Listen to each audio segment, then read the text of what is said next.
So in this video, I want to walk you through the correct way to complete an IRS Form W-9 for a single member LLC. There's a lot of confusion around this. I see it done incorrectly all the time, and the IRS is starting to really crack down on it because the reporting is all over the place, and so they want taxpayers to complete this, per the instructions in the form. So in this example, we're going to go through how to complete a W-9 for a single member LLC that's a disregarded entity, right? So in here we have John Q. Taxpayer. He's the individual taxpayer, and he runs a sole proprietorship business through a single member LLC. He's got here John Q. Taxpayer LLC, right?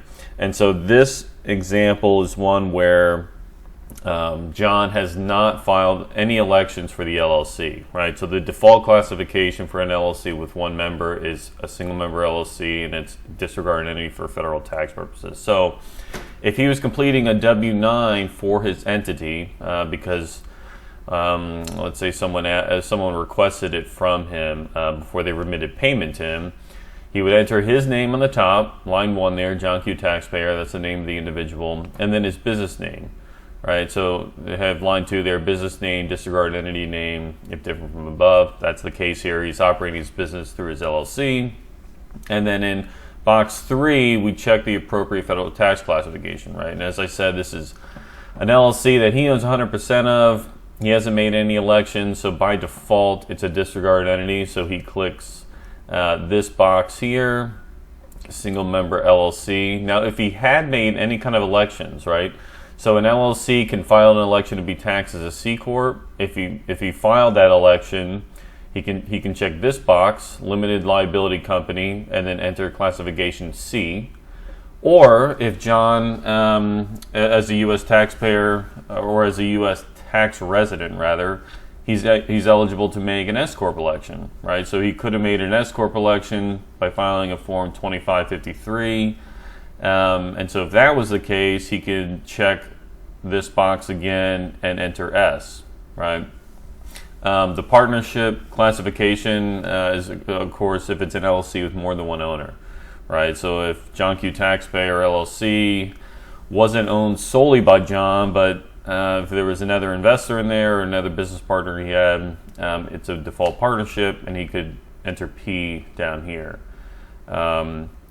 Okay, so, and then the rest of this is relatively straightforward, right? The address of the business, account numbers, again, optional, right? Depends on who you're providing this W-9 to.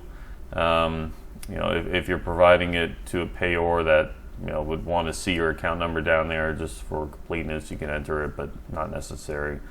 And so part 1, this is also done wrong all the time. If you have a single member LLC, you're supposed to use the taxpayer ID for the sole owner, right? So in this case, John Q. Taxpayer, as the individual owner of the disregarded entity, should use his social security number, even if the entity has an EIN, right? So John Q. Taxpayer LLC probably has an EIN. Single member LLCs that are disregarded can still apply for them, and they often need it for banking purposes. A bank will require an EIN even though it's a single member LLC that's disregarded. But when you complete the W-9, you've got to use the social or EIN of the sole owner, okay? So if this was a single member LLC, and let's say the owner was a corporation, right? So, let's say Florida Corporation Inc.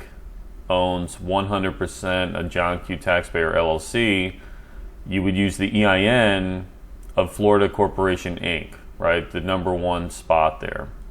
Do not use the EIN of the LLC here, right? Because it's disregarded. So I see that done wrong all the time.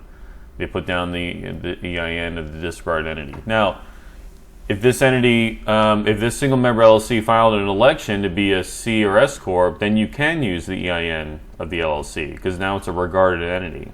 But so long as this entity here, number 2, is a disregarded entity, you cannot use its EIN.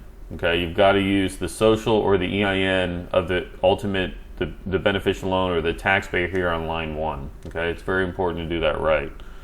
And then, of course, the certification down here, sign. As the responsible party down here, sign and date, and then provide that to the withholding agent, and you're done. Okay, so thank you for watching the video. If you have any questions, please leave a comment below.